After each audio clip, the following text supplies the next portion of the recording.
Merhaba, bugünkü videoda Azerbaycan ile Türkmenistan'ı yani iki Türk devletini bir senaryo olarak savaştıracağız. İlk olarak bu savaşa bir sebep bulacak olursak, Azerbaycan ve Türkmenistan arasındaki gerilim, Hazar Denizi'nin orta hattındaki tartışmalı enerji sahasında yaşanan olayla alevlendi. İki ülkenin de kıta sahanlığı sınırlarının tam kesiştiği noktada bir petrol rezervi keşfedildi. Savaşın ilk kıvılcımı, Türkmen tarafının yeni keşfedilen rezervin çevresinde devreye gezen Azerbaycan botlarına yönelik sert tacizler başlatmasıydı. Fakat çok geçmedi ki bu tacizler karşılıklı olmaya başladı. Birbirlerine devamlı radyo uyarıları göndererek buradan uzaklaş mesajı vermeleri sebebiyle gerilim giderek tırmanıyordu. Saatler içinde her iki tarafta deniz kuvvetlerini alarma geçirip kıyıya konuşlandırmaya başladı. Azerbaycan korvetlerini ve iki denizaltısını devreye soktu. Türkmen tarafı ise Sovyet kökenli fırkateynleri, mayın döşeme gemilerini ve kıyı füze bataryalarını Hazar kıyısına konuşlandırdı. Derken ilk olarak Türkmenistan'ın bu sulara yerleştirdiği deniz mayınlarına bir Azerbaycan korvetinin çarpması sonucu büyük bir patlama oldu. Böylece Azerbaycan tarafı bir gemisini kaybetti. Bu olaydan sonra her iki tarafta birbirine havan topu atışları ve seyir füzeleriyle vuruyordu. Bazı bombalar ülke topraklarına düşerken bazıları da gemilere hasar veriyordu. Bu arada denizaltılar ilk kez sessizliği bozan atış sinyalleriyle devreye girdi. Bir Azerbaycan denizaltısı Türkmen topraklarına rastgele bir seyir füzesi fırlattı. Ardından fırlatma başarıyla sahil yakınına düşerek küçük bir petrol platformuna hasar verdi. Bu olaydan sonra Türkmenistan hava sahasını Azerbaycan'a tamamen kapattı. Yani Azerbaycan'dan gelecek yolcu uçaklarını bile kabul etmeyecekti. Fakat aynı hamleyi Azerbaycan da Türkmenistan'a yaptı ve o da hava sahasını kapatarak her türlü uçuşa yasakladı.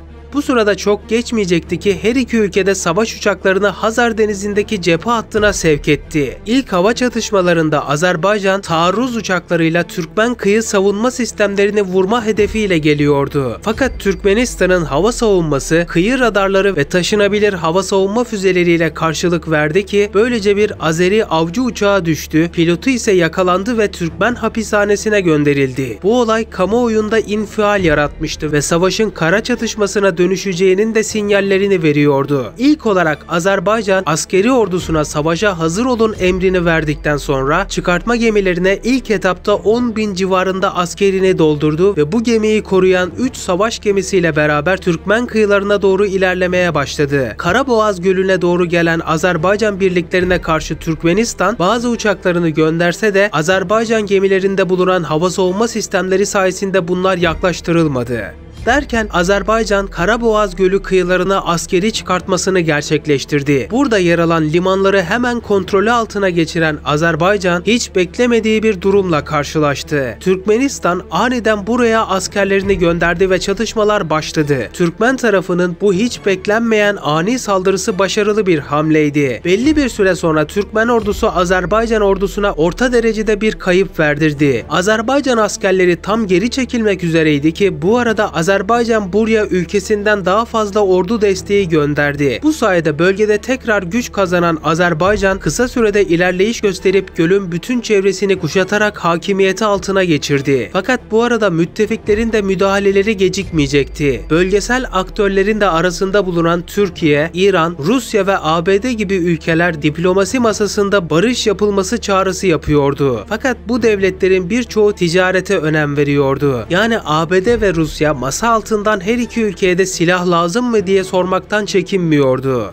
Bu arada uluslararası enerji şirketleri savaş dolayısıyla Hazar Denizi bölgesindeki çalışmalarını durdurdu. Böylece küresel petrol piyasası anlık şokla dalgalandı. Türkmenistan yönetimi Azerbaycan'a ekonomik misilleme olarak enerji transit anlaşmalarını askıya aldı ve Hazar üzerinden geçen ortak ticaret hattını kapattı. Azerbaycan ise yanıt olarak Türkmen mallarına ambargo uygulamaya başladı. İki ülke arasındaki deniz ve kara ticareti fiilen durdu. Bu her iki ekonomide ve doğalgaz doğalgaz dağıtımında anında sıkıntı yarattı. Diplomatik sahnede ise sert ifadeler havada uçuştu. Azerbaycan yönetimi şöyle bir açıklama yaptı. Sularımızda güvenliği sağlamak için her adımı atacağız. Enerji varlıklarımız ve vatandaşlarımız korunacak, dedi. Türkmen cephesinden ise benzer sert bir açıklama vardı. Her saldırı misliyle karşılanır. Toprak bütünlüğümüz ve enerji altyapımız için gerekli tüm önlemleri alacağız şeklindeydi. Bu arada iki ülkenin temsilcileri sıcak temaslar kurdu.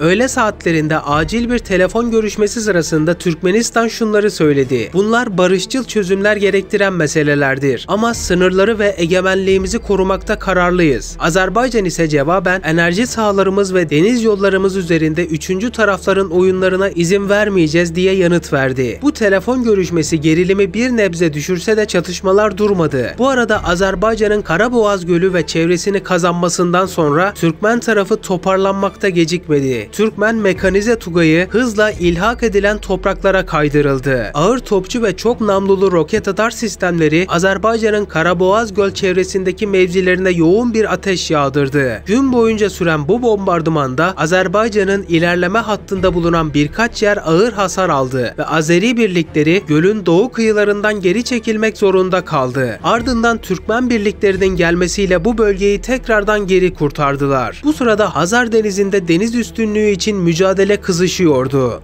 Türkmen mayın döşeme gemileri Azerbaycan kıyısına yakın sulara gizlice çok sayıda deniz mayını bıraktı. Bu mayınlardan biri Azerbaycan'a ait bir devriye gemisini daha infilak ettirdi. Gemi kısa sürede battı. Bu olaydan sonra Azerbaycan bu Türkmen mayın gemisini geri dönemeden saptadı ve vurdu. Ardından da kıyılarında detaylı bir mayın temizliğine başladı. Bu arada Türkmenistan'da Azerbaycan'a bir çıkartma yapmayı planlıyordu. Ancak bunun için çok gizli bir anlaşma yaparak Rusya ile askeri yardım sözleşmesi yaptılar. Böylece Rusya, Türkmenistan'a yardım etmek için istihbarat ve saldırı planı desteği verdi. Buna göre Rusya, verdiği bu taktik yardımını açıklayarak şöyle dedi: "Sevgili Türkmenistan, ordunuzu çıkartma gemilerine yerleştirin ve daha sonra Azerbaycan'ın Lenkeran bölgesine askeri bir çıkartma gerçekleştirin." Böylece Türkmenistan ise kendi ordusundan bir kısım askeri savaş gemilerine bindirdi ve yanına koruma filosuyla birlikte Azerbaycan topraklarına doğru gönderdi. Rusya bu arada Türkmenistan'a daha fazla yardım etmek amacıyla Hazar Denizi'ne savaş gemisi de göndererek Azerbaycan'ın hedefini şaşırtmak istiyordu. Bu sırada Türkmen güçleri Lenkeran bölgesine çıkartma gerçekleştirdi ve buranın bir kısmını ele geçirdi.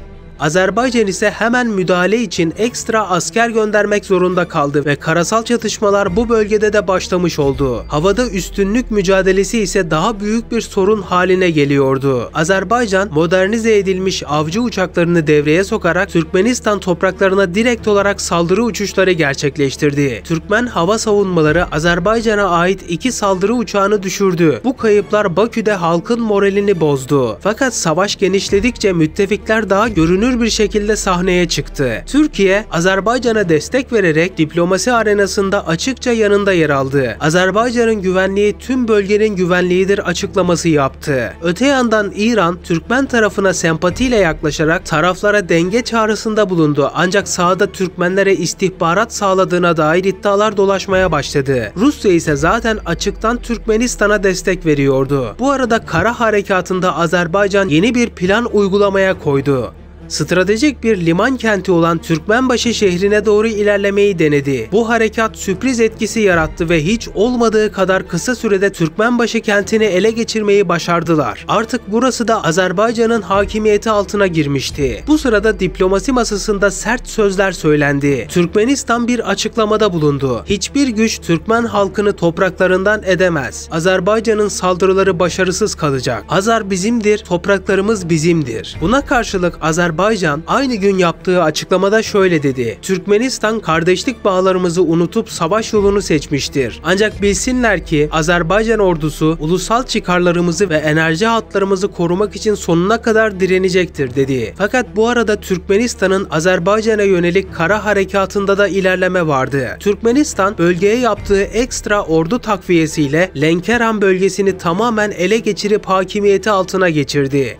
Çatışmalar ise hala sürmekteydi. Bu arada Türkiye, Azerbaycan'a insansız hava araçları ve mühimmat desteği sağladı. Azerbaycan ordusu ise bu İHA'ları Türkmen birliklerine karşı kullandı. Bu sırada diplomatik arenada tansiyon giderek yükseliyordu. Birleşmiş Milletler Güvenlik Konseyi acil toplandı. Çin taraflara derhal ateşkes çağrısı yaptı. ABD ise açıkça bir taraf tutmadan enerji güvenliği gerekçesiyle bölgedeki istikrarsızlıktan duyduğu endişeyi dile getirdi. Avrupa ülkeleri ise artan petrol ve doğalgaz fiyatları nedeniyle bu krize çözüm bulunması için baskı yaratmaya başladı. Bu sırada savaş devam ediyordu. Azerbaycan, Lenkeran'daki Türkmen ordusunu SİHA'larıyla yok etmeyi başarmıştı ve bölgeyi kısa sürede tekrar ele geçirdiler. Azerbaycan, Türkmenistan topraklarındaki varlığını da kalıcılaştırmak için büyük bir askeri güç daha gönderdi. Böylece artık bu topraklarda güce ulaşan bir Azerbaycan vardı. Türkmenistan'ın buraya artık ele geçirecek gücü yoktu ve belki de onlarca yıl sonra tekrar güç sahibi olursa ele geçirebilecekti. Savaş böylece son buldu. Savaşın kazananı Azerbaycan oldu. İzlediğiniz için teşekkürler. Daha fazla videolar için kanalımıza abone olabilirsiniz. Kendinize iyi bakın, hoşça kalın. Bir sonraki videoda görüşmek üzere.